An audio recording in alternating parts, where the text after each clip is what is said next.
Affairs के एक और अंक में हम फिर से आपका स्वागत करते हैं। पहले हम बात करेंगे क्रूड ऑयल प्राइसेस के बारे में। देखिए, क्रूड ऑयल प्राइसेस के बारे में पेट्रोलियम जो हमारे मिनिस्टर्स हैं, उनको सवाल पूछा गया कि भई पेट्रोलियम प्राइसेस कब कम होंगी? या क्या ये समय है जब हमें एनर्जी प्राइसेस को घटा देना चाहिए? तो उनका जो जवाब था वो ये था कि पहली ये जब से ये वॉर चला यूएस और ईरान का 28 फरवरी से लेकर के मतलब अब जाकर के जो है इसमें एग्रीमेंट मेमोरेंडम ऑफ एग्रीमेंट सामने आया है। तो करीबन करीबन जो ऑयल मार्केटिंग कंपनीज थी उनको 74,000 करोड़ रुपीस से ज़्यादा का लॉस हुआ। तो एक तो बात ये हो जाती है। अब ऑयल मार्केटिंग कंपनीज को ये जो लॉस होता है, उसका नुकसान कहाँ होता है? सबसे पहले मैं आपको बता दूँ, ऑयल मार्केटिंग कंपनी जब लॉस में रहती हैं, तो एक तो क्या होता है, उनकी जो बैलेंस शीट रहती है ना, अगर वो कमज़ोर हो गई, तो फिर वो नया क्रूड ऑयल कहाँ से खरीदेंगी? वो अपने जो रिटेल आउटलेट्स हैं, उनका एक्सपेंशन कैसे करेंगी? वो एम्प्लॉयमेंट जनरेशन में कैसे योगदान देगी? वो रिफाइन किया हुआ ऑयल जो है, वो एंड कंज्यूमर्स तक अगर नहीं पहुँचाएँगी, तो फिर नुकसान सीधा अर्थव्यवस्था को ही होगा। कई बार इनको घाटे से उबारने के लिए सब्सिडी भी गवर्नमेंट प्रोवाइड करती है और सब्सिडाइज़ करने के लिए बजटरी जो रिसोर्सेज़ होते हैं गवर्नमेंट के, वहाँ से वो पैसा इन ऑयल मार्केटिंग कंपनीज़ को दिया जाता है। कई बार ये पैसा बॉन्ड्स के द्वारा भी दिया गया। अब बॉन्ड का मतलब ये है कि today you issue bonds but the bonds become a financial burden on the coming generation. जो भी जनरेशन आ रही होती है, जो समय आ रहा होता है, बस हम ये करते हैं कि उस समय का जो डेट है, उसको हमने आगे तब्दील कर दिया। तो ये भी अच्छा नहीं है, क्योंकि अगर आप इकोनॉमी में अगर देखें और रेवेन्यू जनरेशन का एक सिग्निफिकेंट अमाउंट अगर इंटरेस्ट पे करने में चला गया, तो फिर आप कैपिटल एक्सपेंडिचर या फिर अन्य जो रेवेन्यू एक्सपेंडिचर हैं, वो कैसे करेंगे? तो एक बड़ी समस्या ये है कि ऑयल मार्केटिंग कंपनीज का सही मात्रा में हेल्थी बैलेंस शीट रखना इंपॉर्टेंट हो जाता है। इनका ऐसे भी इंपॉर्टेंट हो जाता है, थोड़ा-सा मैं बता दूँ क्योंकि इकोनॉमी या फिर ये कांसेप्ट आपको समझ में आने चाहिए। हम कई बार यहाँ पर डोमेस्टिक जो मैन्युफैक्चरिंग है या डोमेस्टिक जो ऑयल प्रोडक्शन है, उसको बढ़ाने के बारे में बात करते हैं। तो डोमेस्टिक ऑयल प्रोडक्शन बढ़ेगा कैसे? जब ऑयल को मतलब वो कहते हैं ना कि एक्सप्लोर करने वाली कंपनीज़ या फिर ऑयल मार्केटिंग कंपनीज़ के पास में अगर पैसा ही नहीं रहेगा तो। तो वो घाटे में अगर खुद चल रही होंगी तो हाउ दे विल कंट्रीब्यूट। तो एक नज़रिया ये भी है कि if India wants to reduce the dependence on import bill, then it has to increase the domestic production। और वो डोमेस्टिक प्रोडक्शन तभी बढ़ सकता है जब हम एक्सप्लोरेशन भी बढ़ाएं और जो कंपनीज एक्सप्लोर कर रही हैं उनकी फाइनेंशियल हेल्थ भी सही हो। तो सबसे बड़ा रीजन ये है कि the oil marketing companies which have bore the brunt of higher oil prices, अब जो है उनको वो समय है कि थोड़ा सा रिकूप कर ले उन लॉसेस को। दूसरा, ऑयल मार्केटिंग कंपनीज कोई भी ऑयल जब खरीदती हैं, क्रूड ऑयल कहीं से भी खरीदती हैं, तो महीने, डेढ़ महीने, 2 महीने के एडवांस जो हैं वो बुकिंग करती हैं। जो एडवांस बुकिंग करते हैं मतलब साफ है कि जैसे अप्रैल में जो एडवांस बुकिंग या मई में जो एडवांस बुकिंग किया होगा, वो इस समय मार्केट में आ रहा होगा। तो जब अप्रैल या मई में जो प्राइसेस थी ऑलमोस्ट 100 $120 के आसपास और उनका इंश्योरेंस का प्रीमियम या उनके जो ट्रांसपोर्टेशन चार्जेस हैं वो भी बहुत ज्यादा हो जाते थे, तो लैंडिंग कॉस्ट जो थी पर बैरल ऑयल की, वह करीबन $150 पड़ रही थी। तो उसकी वजह से जो फिलहाल तेल आ रहा है या रिफाइंड हो रहा है, वो उस हायर प्राइसेस का रिफाइंड ऑयल है, यानी क्रूड ऑयल है। तो उसको रिफाइन करते-करते अभी भी जो है वो ऑयल मार्केटिंग कंपनीज़ अपने लॉसेस को रिकूप नहीं कर पाएँगी। तो एक दूसरा कारण ये भी हो जाता है। तीसरा आप ये बता दें, हालाँकि वो अभी इस एपिसोड से डायरेक्ट नहीं जुड़ा हुआ, लेकिन हायर प्राइसेज़ आप थोड़ा-सा ऐसे मानिए कि जैसे वो कहते हैं ना कि हाइंडसाइट में अगर इसको देखें तो अल्टरनेट फ्यूल पर अपने आप को ट्रांसफ़र करने के लिए भी ये हायर प्राइसेज़ जो हैं वो थोड़ी बहुत उपयोगी साबित हो सकती हैं। कैसे? जैसे अभी दिल्ली की ईवी पॉलिसी हमने देखी and after a particular period of time से 2027 they will stop selling the two wheelers and the three wheelers which are non EV. तो ये भी एक बड़ी स्टेप है। और ये क्यों? तो आपने भी देखा होगा पूरे भारत के मार्केट में पहली बार 10% से ज़्यादा सेलिंग हुई, यानी डबल डिजिट में सेलिंग हुई है इलेक्ट्रॉनिक व्हीकल्स की। तो हम कोशिश क्या कर रहे हैं, इन हायर प्राइसेस के कारण जो हैं, हम इलेक्ट्रिक व्हीकल्स की तरफ या फिर अल्टरनेट फ्यूल की तरफ भी जा रहे हैं। बात हो रही है E20, E25 पेट्रोल की, या फिर E100 या फिर फ्लेक्सी फ्यूल की। तो तभी तो हो पाएगी when the prices are at a higher level. खैर, किसी भी इकोनॉमी को हायर प्राइसेस ज़्यादा शोभा नहीं देता। तो अब बात आती है कि भारत उनको कब करेगा। तो सबसे पहला जो आपको समझ में आया होगा कि first of all the government is giving a leeway to the petroleum marketing companies that you recoup your losses, part of the losses has to be recouped. Number one, यानी वो वापस से आना चाहिए। दूसरा, जो आपका उस समय का, यानी 2 महीने पहले का जो क्रूड ऑयल आपने उस समय खरीदा होगा, अब वो आ रहा है, तो आगे आने वाले 1.5-2 महीने में अब के हिसाब से जो रेट का क्रूड ऑयल है, वो आना स्टार्ट होगा। तो आफ्टर से 1 और 2 months, if the crude oil prices remain at the same level like से $70, $65, तो मतलब एक ब्रैकेट में ऐसे रहेंगी, तो हम उम्मीद कर सकते हैं कि पेट्रोलियम प्राइसेस या डीजल प्राइसेस घटेंगे। हालाँकि कमर्शियल प्राइसेज़ का आपने देखा होगा, थोड़े दिनों पहले 180 के आस-पास जो है वो रेट्स घटाई गई थीं। अब उसका क्या फ़ायदा होगा? उसका फ़ायदा ये होगा कि जो भी कमर्शियल प्लेसेस हैं, जहाँ पर इधर ईटरीज़ में, रेस्टोरेंट्स में या फिर कहीं पर भी जो कमर्शियल गैस का सप्लाई था, इवन चाहे फर्टिलाइज़र प्रोडक्शन में ही देख लो, वहाँ पर जो दिक्कतें आ रही थीं, अब वो थोड़ी-थोड़ी दूर होंगी और उसके कारण हमारा जो कोर आउटपुट है, उसके बढ़ने के चांसेस होंगे। कोई आपसे पूछे कि हायर ऑयल प्राइसेस कैसे इकोनॉमी के लिए जो हैं वो खतरनाक होती हैं, तो आप उसमें सीधा-सीधा ये बता दें, कई सारे फैक्ट के बारे में तो आपको ज़रूर बताना है।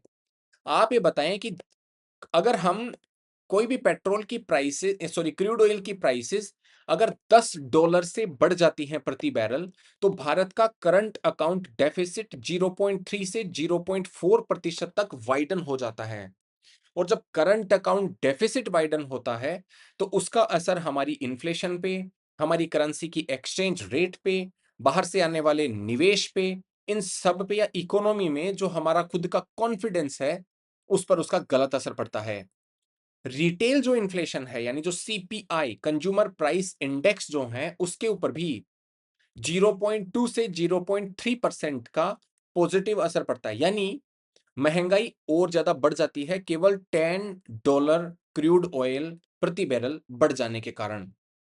इंपोर्ट बिल में भी ऑलमोस्ट जिस हिसाब से अब पेट्रोलियम सॉरी अगर करेंसी की एक्सचेंज रेट देखें तो $1 जो करीबन 97 को छू गया था, अभी फिलहाल 94 95 को टच कर रहा है।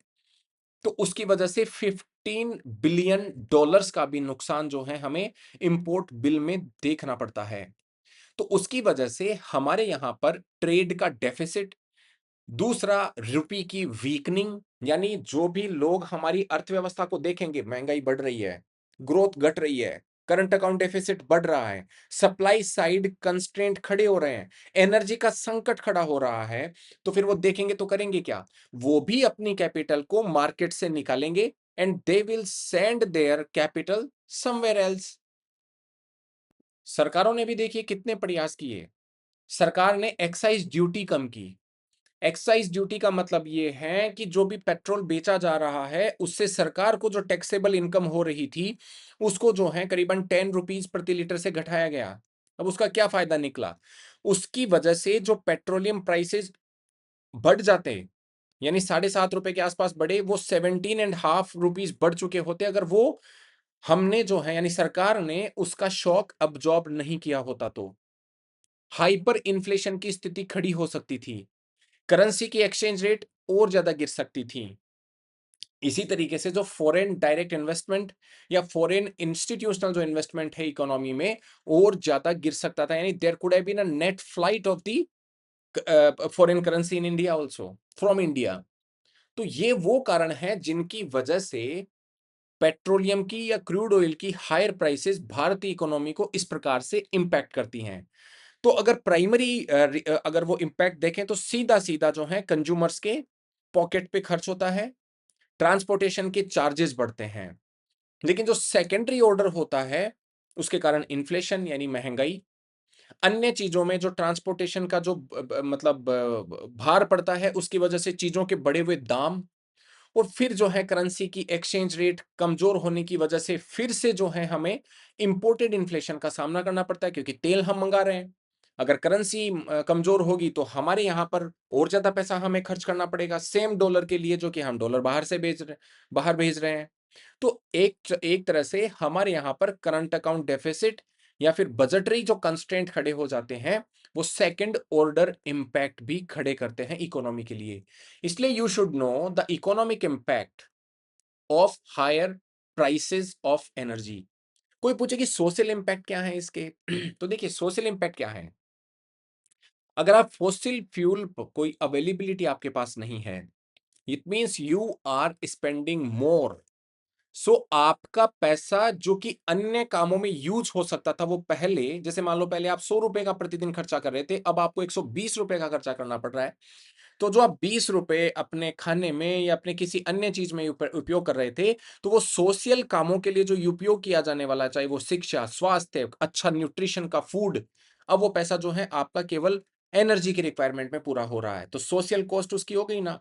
यानी you don't spend much amount on education, on health, on nutrition, because कहीं न कहीं तो आपको कंप्रोमाइज़ करना पड़ेगा। मोबिलिटी में आप कंप्रोमाइज़ कर नहीं सकते। ऐसा तो है नहीं कि भई आज आप बाइक चला रहे हैं और वो बाइक जो है तुरंत कल को ज़्यादा माइलेज देने लग जाए।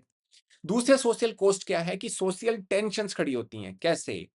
जो गरीब जनता होती है या जो बिलो पॉवर्टी लाइन या जो भी बिलो पॉवर्टी लाइन से थोड़े से अबव गए हैं, उनका खर्चा जैसे ही बढ़ेगा, तो वो जो है वापस से पॉवर्टी लाइन में उनके गिरने के चांसेस बढ़ जाते हैं।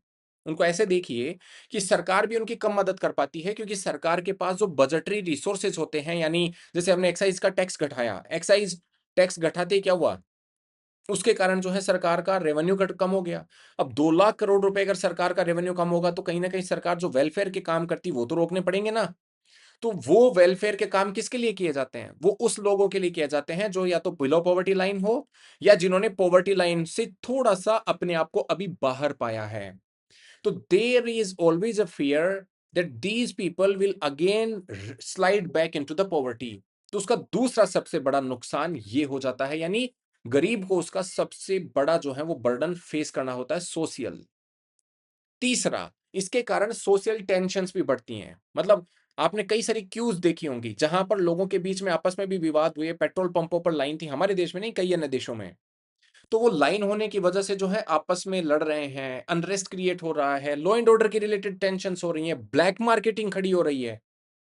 तो जब ब्लैक मार्केटिंग खड़ी हो रही है, इसका मतलब क्या हुआ कि उसकी भी तो एक सामाजिक कॉस्ट आती है ना। तो that also teaches a wrong lesson to your society.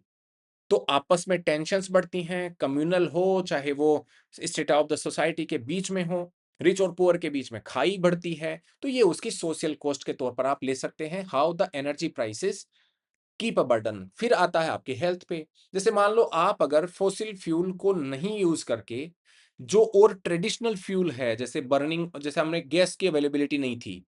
Gas की अवेलेबिलिटी नहीं होने के लिए लोगों ने क्या किया? पेड़ काटे, उनकी लकड़ियों का यूज़ किया, तो उससे जो धुआँ था वो सूंघा। उसकी वजह से मतलब जो भी औरतें खाना बनाती हैं, जो आदमी लोग खाना बनाते हैं, उनके लंग्स वगैरह खराब हुए। तो उनके ऊपर तो असर पड़ा ना।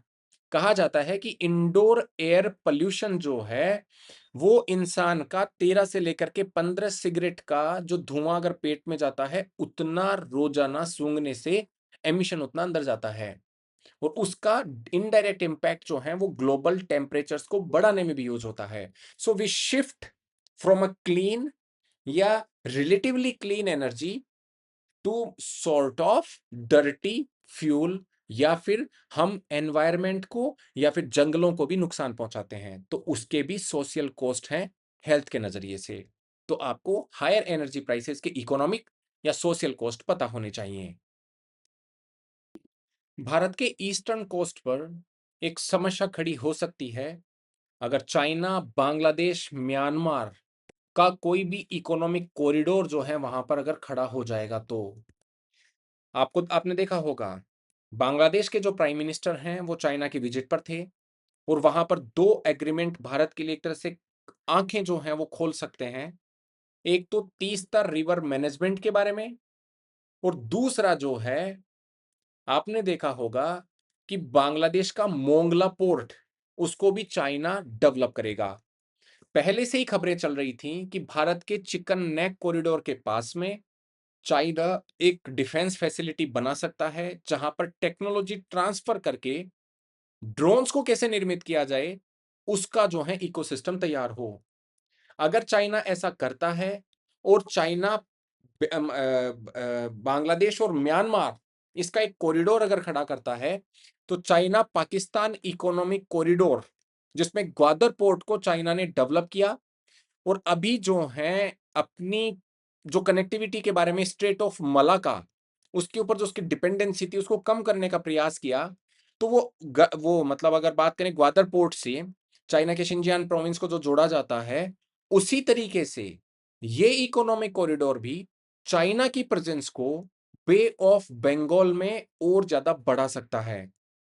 इसकी वजह से बांग्लादेश, जो कि भारत के प्रति एक फेवरेबल फॉरेन पॉलिसी आउटलुक रखता था, 2024 के शेख हसीना साहब की सरकार के आउस्टर होने के बाद में अब उनमें काफी रिलेशनशिप में फॉल आया है। तो भारत के लिए भी चिंता का सबब इसलिए हो जाता है क्योंकि Chinese corridor sitting near to our north eastern states can itself be troublesome. Myanmar के साथ में हमारे रिलेशन को हम और ज्यादा स्टेबलाइज करने की कोशिश कर रहे हैं, चूंकि वहां पर डेमोक्रेटिकली इलेक्टेड गवर्नमेंट नहीं है, इसलिए हमारे भी हाथ वहां पर बंधे रहते हैं। तो इंडिया के लिए एक और समस्या वहां भी क्रिएट हो सकती है। अगर एक इकोनॉमिक कॉरिडोर खड़ा होता है, तो जो भारत का रोल है नेट सिक्योरिटी प्रोवाइडर का इंडियन ओशियन में, वो इंपैक्टेड हो सकता है। आप ये जानते हैं कि अगर चाइना इन पोर्ट्स का इस्तेमाल करेगा, जैसे मोंगला पोर्ट जो कि भारत को एक तरह से दिया गया था और उसको यहाँ पे बांग्लादेश की सरकार ने स्क्रैप करके चाइना को दिया। अब चाइना की प्रेजेंस वहां पे बढ़ती हैं, शिप्स वहां पर आती जाती हैं चाइना की, तो ड्यूअल यूज पर्पज के लिए, यानी वो शिप जो हैं सर्विलांस भी रख सकती हैं, ओशियन का जो मैपिंग डेटा है वो चाइना को प्रोवाइड भी कर सकती हैं। तो tomorrow in any conflict that can become handy for China. तो ये भी आपको समझना चाहिए कि हाउ एन इकोनॉमिक कॉरिडोर या presence of China along the Indian Ocean या बे ऑफ बंगाल और coast line of Bangladesh and Myanmar can be definitely troublesome for our country. हम बांग्लादेश के साथ में और हम म्यांमार के साथ में कोशिश कर रहे हैं कि नॉर्थ ईस्ट वाले इलाके को अगर और ज्यादा प्रोस्पिरियस बनाना है, तो जो हमारी लैंड की जो मतलब कनेक्टिविटी है नॉर्थ ईस्टर्न स्टेट से, उसको हम और ज्यादा उसके ऊपर डिपेंडेंसी को कम करके कोस्टल कनेक्टिविटी को बढ़ावा दें। जहां पर अगर हम बात करें मतलब कई सारे ऐसे प्रोजेक्ट जो कि हम चाहे फाइबर कनेक्टिविटी के द्वारा, चाहे वो हमारे लैंड की बजाय कोस्टल कनेक्टिविटी को हम जो इंप्रूव करने के बारे में बात कर रहे हैं, वहां पर भी सवालिया निशान खड़े हो सकते हैं। म्यांमार के साथ में हमने India Myanmar Thailand trilateral highway और जो है सितवे पोर्ट को भी डेवलप करने के बारे में अपने प्लान पर काम किया। लेकिन because of there are differences और disturbances in the Rakhine state of Myanmar, we have not been able to achieve the progress that was desired. इसलिए अगर बे ऑफ बंगाल में चाइना की अगर ये प्रॉमिस बढ़ता है, चाइना की अगर इकोनॉमिक कॉरिडोर डेवलप होता है, तो डेफिनेटली जो है वो भारत के लिए बहुत बड़ा चिंता का विषय हो सकता है। हालांकि बीसीआईएम यानी Bangladesh China India Myanmar economic corridor, जिसके बारे में 1999 से बातें की जा रही थी और उसमें रोड रेल वाटर और एयर कनेक्शंस को एस्टेब्लिश करके एक तरह से जो है बाइलेटरली या मल्टीलेटरली इकोनॉमिक कोऑपरेशन को कैसे बढ़ाया जाना था, उसका फ्रेमवर्क के बारे में बात कर रहे थे। वो आगे इसलिए नहीं बढ़ पाया because China is China, it has its own domestic designs, जहां पर बात किसी और चीज की और आउटपुट किसी और चीज का। तो उसको मद्देनजर रखते हुए भारत ने जो है उस प्रोजेक्ट के ऊपर आगे नहीं बढ़े। लेकिन जिस हिसाब से शेख हसीना साहब की सरकार बांग्लादेश में गई, मोहम्मद यूनुस और उसके बाद में तारिक रहमान की सरकार आई, रिलेशन अभी उतनी स्टेबलाइज नहीं हुई है बांग्लादेश के साथ में भारत की।